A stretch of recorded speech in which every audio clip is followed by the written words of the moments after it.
오늘은 우리 증시의 큰 이슈 한 가지 자세한 말씀을 나눠볼까 합니다. 미국계 헤지펀드죠. 엘리엇 매니지먼트가 제일모직과 삼성물산의 합병 계획에 제동을 걸면서 우호지분 확보 전쟁 상당히 큰 관심사였습니다.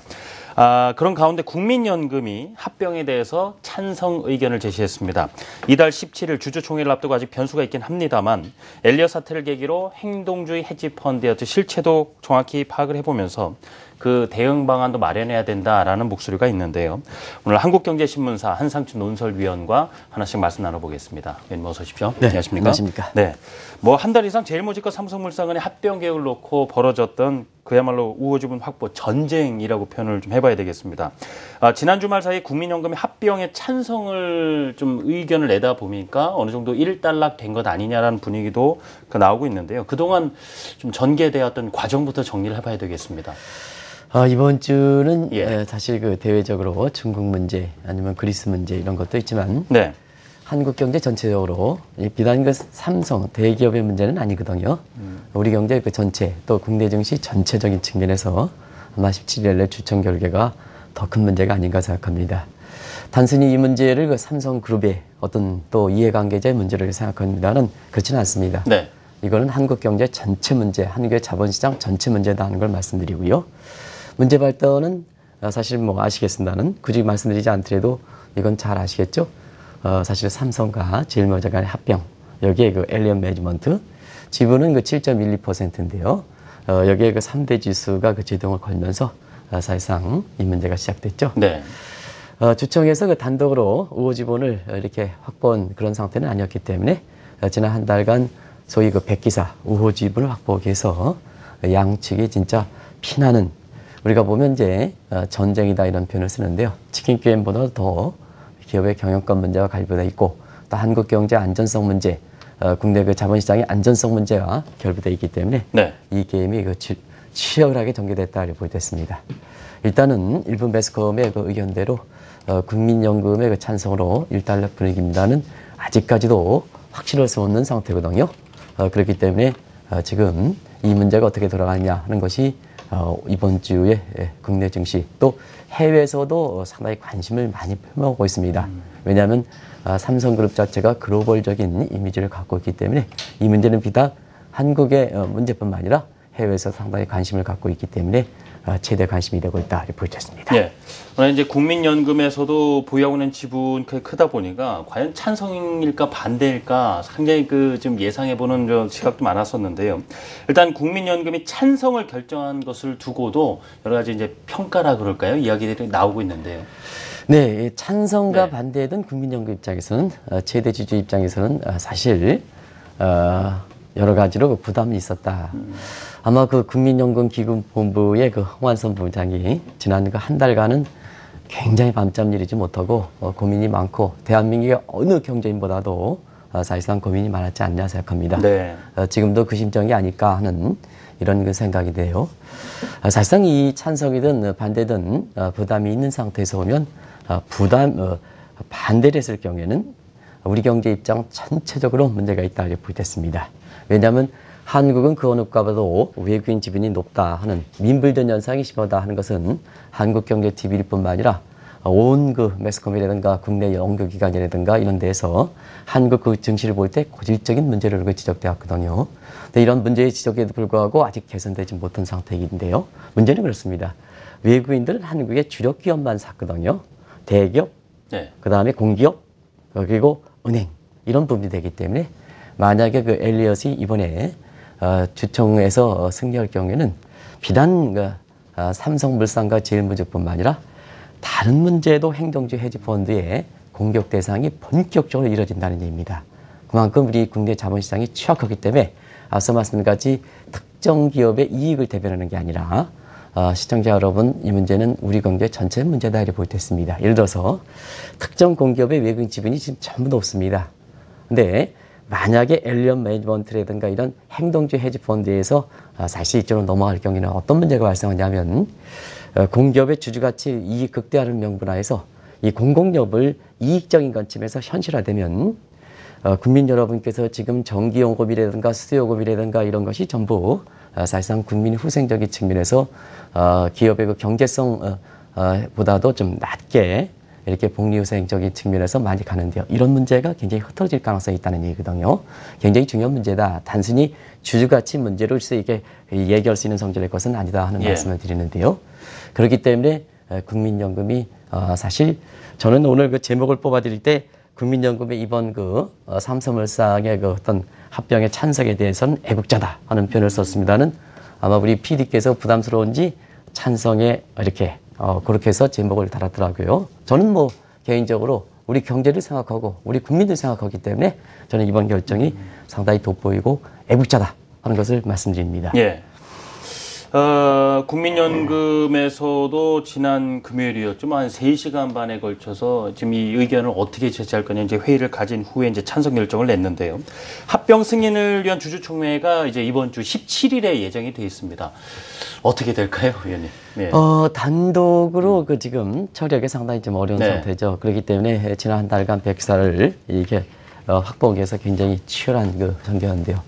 이 자체가 사실 우리 경제 입장에서 부담이 되는 겁니다. 결국은 사실 지분 확보가 되지 못할 때는 이런 문제가 발생할 때는 비단 양측의 어떤 이해관계에 떠나서 한국 경제 전체적으로 이런 경영에 이렇게 치열하지 이 문제를 해서 이렇게 치중하지 못할 경우에는 그만큼 우리 경제에 외부 불경제 효과를 많이 당하고 있는 이런 상태다 이렇게 볼 때 있습니다. 문제는 그렇거든요. 이런 문제가 사실 주주 면지대에서 주주가치 이익의 극대화라는 이런 것을 엘리언 매니지먼트 표현하기 때문에 사실 주주들한테는 쉽게 공감대가 얻을 수가 있습니다. 이게 이제 가장 큰 엘리언 매니지먼트를 비롯한 헤지펀드, 행동주의 헤지펀드의 가장 큰 무기이자 장점인데요. 그러다 보니까 자연스럽게 2000년 이후에 경영자들이 주총에서 단독 지분을 확보하지 못할 때는 굉장히 이렇게 소위 패배할 가능성이 상당히 높았습니다. 그래서 엘리언 매니지먼트라든가 이런 것이 이제 그동안 승승장구하는 상태에서 세경제라든가 각국에 이렇게 투자에서 이렇게 매집 대상이 될 때는 해당 기업을 아주 어렵게 하고 경우에 따라서는 굉장히 기업 자체의 생존을 어렵게 하는 이러한 문제까지 봉착되는데요. 사실상 그런 측면에서 국민연금이 여러 가지로 사실 어렸을 때로 봅니다는 지주가치 극대화라는 아주 최대 무기에도 불구하고 저는 뭐 개인적으로 그렇게 생각하거든요. 개인의 이익과 국가 경제 전체의 이익 이런 걸 생각한다면 마지막에 버팀목에 있어서는 역시 우리나라 존재해야 우리가 존재한다 하는 이런 각도에서 그동안 방송을 통해서 한국 경제를 해설해 왔거든요. 그런 측면에서 보면 이번에 국민연금 같은 경우에는 어떤 특정 기관을 보니라 이거는 뭐 국민연금은 우리나라의 전체적인 국민과 직결되어 있는 문제이기 때문에 결과적으로 제가 특정 기관을 어떤 칭찬하는 것보다는 국민 경제 전체적인 차원에서 말씀드리는 겁니다. 그래서 이번 결정 같은 경우는 아주 잘된 결정이다 하는 걸 말씀드립니다. 당장의 어떤 주가로 인한 수익이라든가 이익에 좀 치중할 수밖에 없는 헤지 펀드 같은 경우에는 이제 결정, 또 장기적으로 봤을 때 기업 가치를 봤을 때 어떤 결정이 옳으냐 이런 부분에 대해서는 분명 생각의 차이가 있을 수가 있는데 그래서 이번을 계기로 해서요 이 행동주의 헤지 펀드의 실체에 대해서는 좀 정확히 알고 가야 되지 않느냐 이런 이야기도 나오고 있습니다. 네, 17일 추천 결과가 어떤 식으로 나오든 간에 한국처럼 외국인 비중이 높은 상태에서 보면 이게 첫 번째 좋지만은 아니다. 어떤 결과든 나오고 간에 계속해서 이렇게 이런 행동주의 헤지펀드에 대해서는 국내 자본시장에 상당 부분 이렇게 본격적으로 이렇게 행동에 나설 거다 이렇게 보시면 되겠습니다.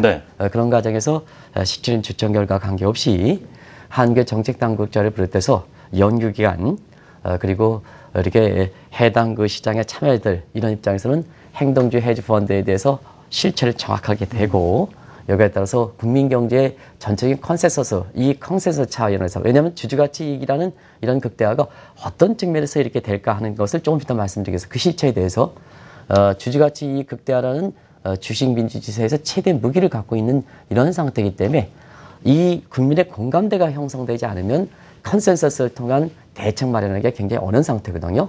그런 상태에서 보면 주주가치 이익 극대화의 이런 이해관계가 엇갈린 상태에서 컨센서스를 통한 대책 마련이기 때문에 굉장히 이 문제는 앞으로 우리 입장에서는 그 어느 대책보다도 중요한 대책이다 하는 말씀을 드립니다. 그러면 자 주주가치 이익 극대화가 왜 나섰을까 하는 측면에서 보면 일전에도 한번 말씀드렸습니다는 이제는 그 수동적으로 투자해놓고 기다리는 투자가 저금리라든가 그 다음에 여러 가지 금융상품의 경쟁 치하로 인해서 사실 수익성이 떨어지기 때문에 이제는 엘리엇 매니지먼트 헤지 펀드들이 직접적으로 공격, 능동적으로 한다는 얘기입니다. 네. 근데 주주가치 이익이라는 명목은 이렇게 돼 있지만 그 행태들이 굉장히 기업의 어떤 생존뿐만 아니라 국가 경제 전체적인 측면에서 여러 가지 불합리화된 요소가 많이 있다는 얘기거든요.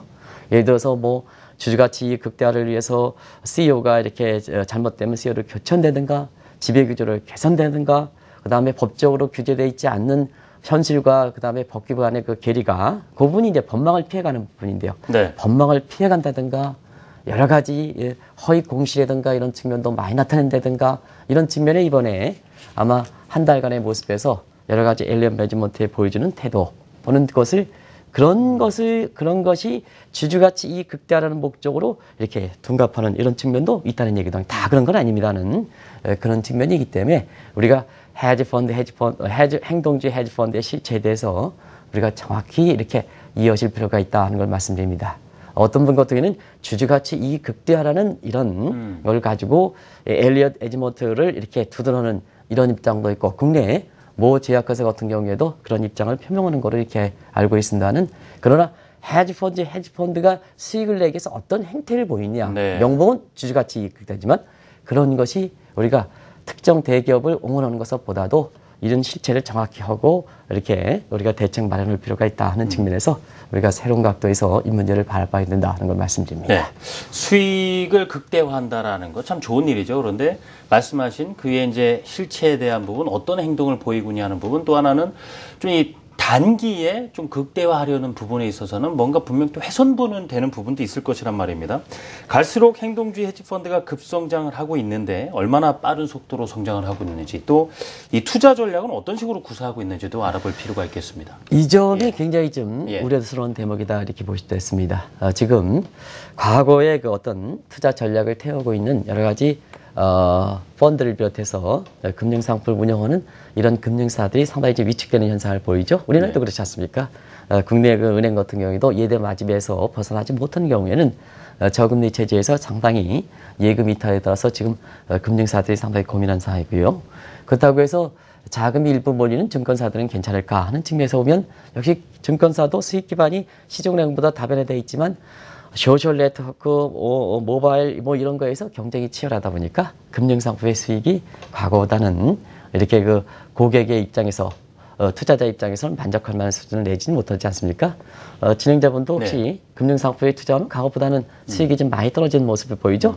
이런 것이 이제 되다 보니까 사실상 기존의 이렇게 펀드든 운용사든 금융사가 이렇게 고기로부터 이렇게 큰 선호를 못 받는 상태에서 오면 조금이라도 수익이 내고 그 방법이 어떻든 간에 방법이 조금이라도 수익하면 자금이 몰리는 것이 지금의 패턴이다. 더더구나 정책적으로 자금을 많이 모였기 때문에 그런 측면에서 보면 행동주의 헤지펀드들이 얼마큼 급성장했을까 하는 측면에서 보면 운용 펀드 수는 굉장히 적습니다. 네. 이것도 문제입니다. 왜냐하면 그만큼 독점적인 이런 그 구조를 갖고 있다는 얘기거든요. 그래서 일부러 헤지펀드의 수익은 늘리지 않습니다. 그러나 영향력을 CEO 교체라든가 지배구조라든가 영향력을 등대시키기 위해서는 어떠냐면 사실상 운영펀드의 규모는 상당히 크다는 얘기거든요. 그러면 규모가 적은 대신에 운영펀드가 크다 보니까 시장 지위는 독점적 지위고 그 다음에 영향력은 대형화되다 보니까 영향력이 강한 이런 모습에 그걸 무기로 해서 사실상 그 주주가치 이익이라는 극대화라는 목표와 함께 이걸 창정하는데요. 문제는 그렇습니다. 펀드 자체가 투자 대상 기업에 수동적으로 해서 그 기업이 잘 돼서 우호적으로 잘 돼서 서로가 선순환 효과에 의해서 투자했던 무슨 삼성물산이라든가 이런 데서 좀 주주가치 극대화를 위해서 삼성의 경영이라든가 이런 쪽에 안정적으로 가는 이런 선순환 구조의 펀드라면 오케이 뭐 엘리엇 매니지먼트 괜찮지 않느냐 그런 측면인데요. 근데 문제는 그렇습니다. 여기 보면 대부분 다 단기 투자에 대단합니다. 단기 투자. 지금 단기 투자 이렇게 보면 보유 기간이 6개월에 미만인 것이 47%입니다. 이건 극단적인 특이성을 갖고 있습니다. 극단적 특이성을 갖고 있기 때문에 이 주주가치 이익 극대화라는 목적이 사실상은 오히려 먹튀 성격이 상당히 강하다는 얘기거든요. 그러면 시청자 여러분 한번 보겠습니다.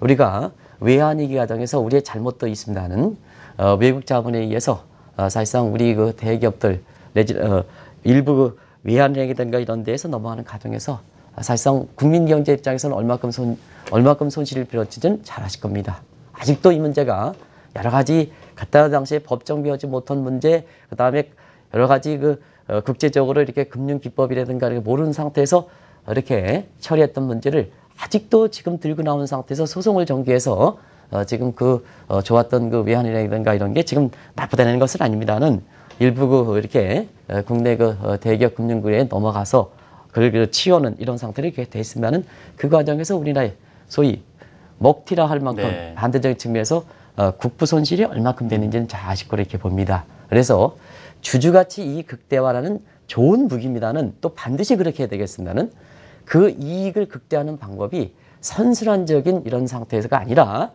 아주 극단적인 단기 투자를 의존하고 있는 이런 상태이기 때문에 우리가 이 실체에 대해서 정확히 이해하자는 얘기입니다.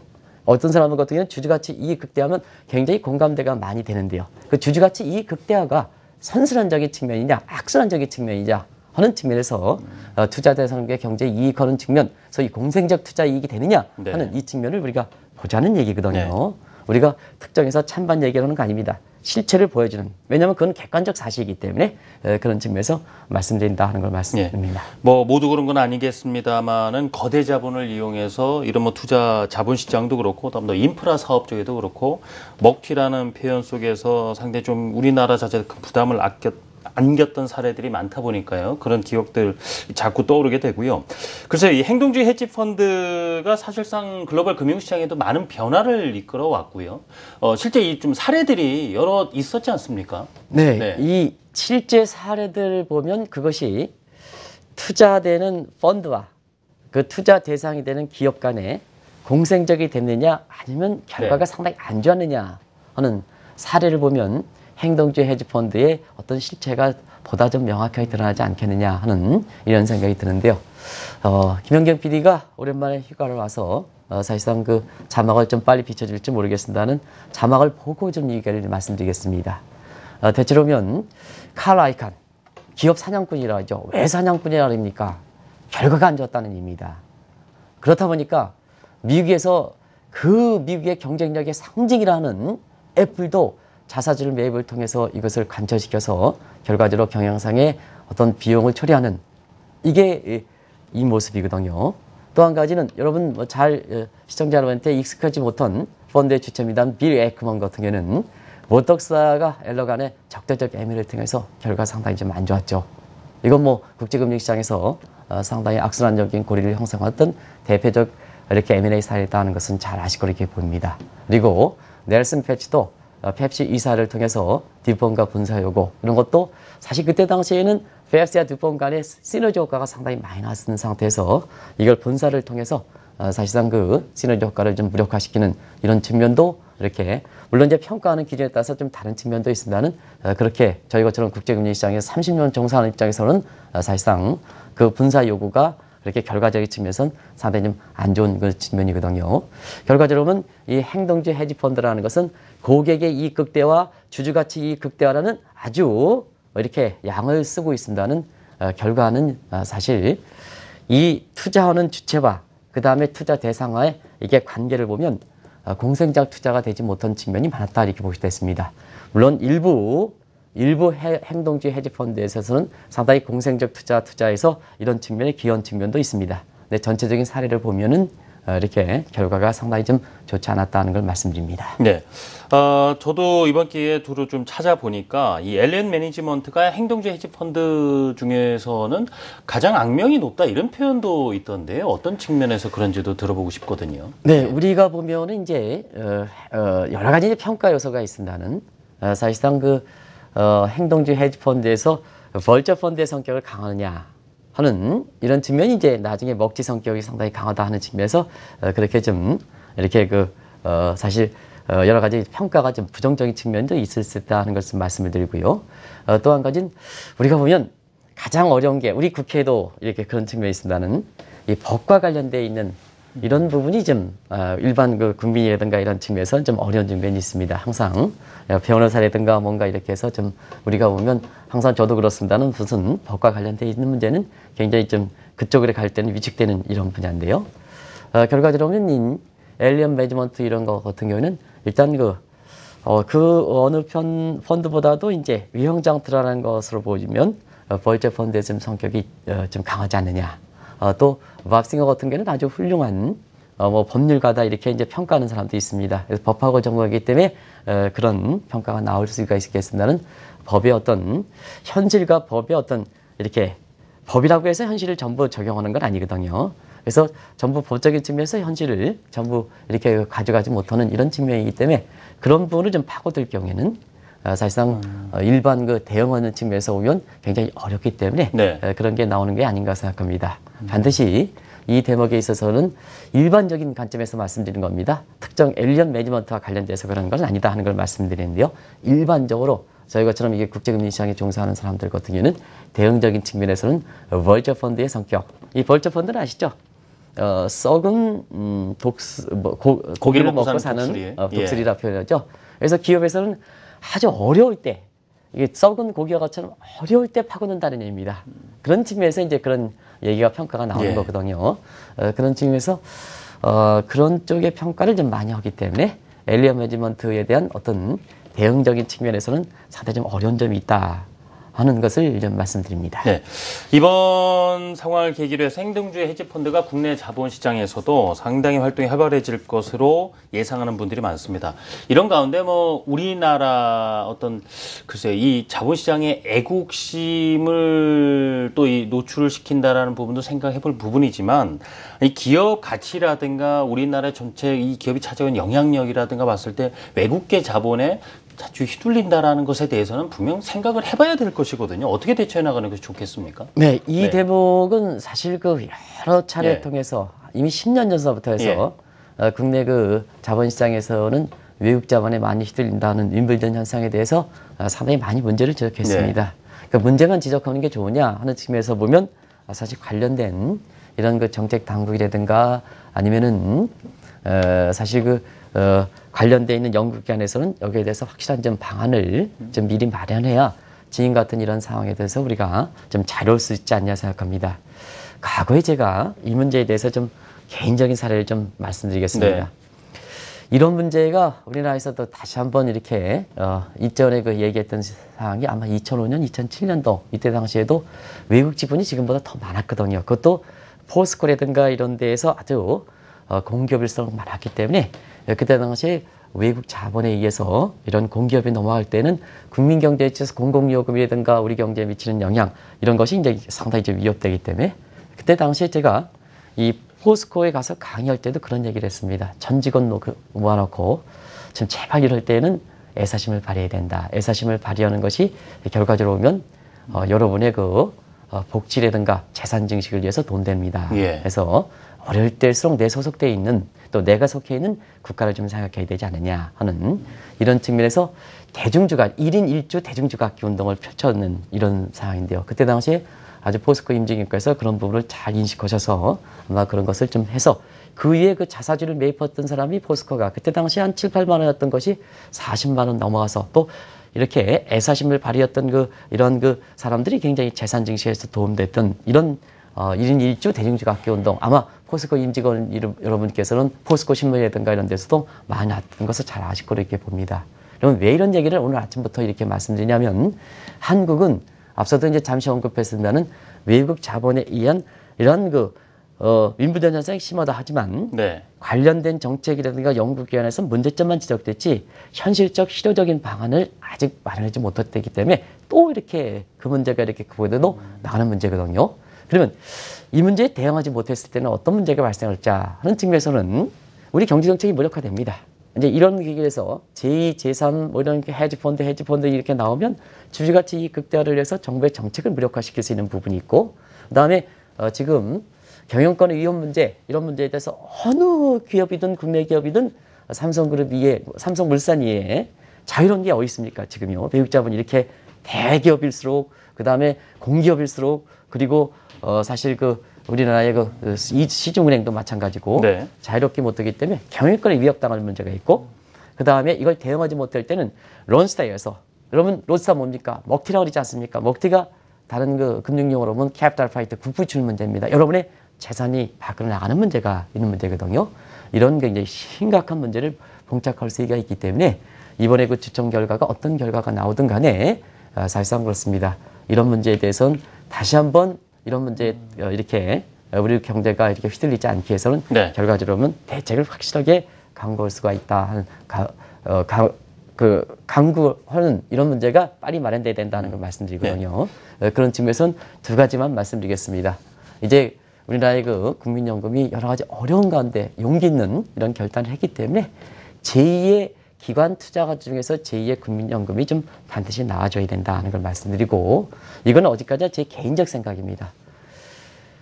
어떤 여러 가지 목적이 있고 자기가 소속돼 있는 회사의 목적이 있으면 내가 녹을 받아 먹으면 그 회사를 생각하는 거다 하는 걸 말씀드리고 또 한 가지는 내가 소속돼 있는 국가가 잘 돼야 그렇습니다. 그렇기 때문에 애사심과 애국심은 이건 미국에서도 지금 굉장히 강조하는 내용이다 하는 걸 말씀드리고요. 차제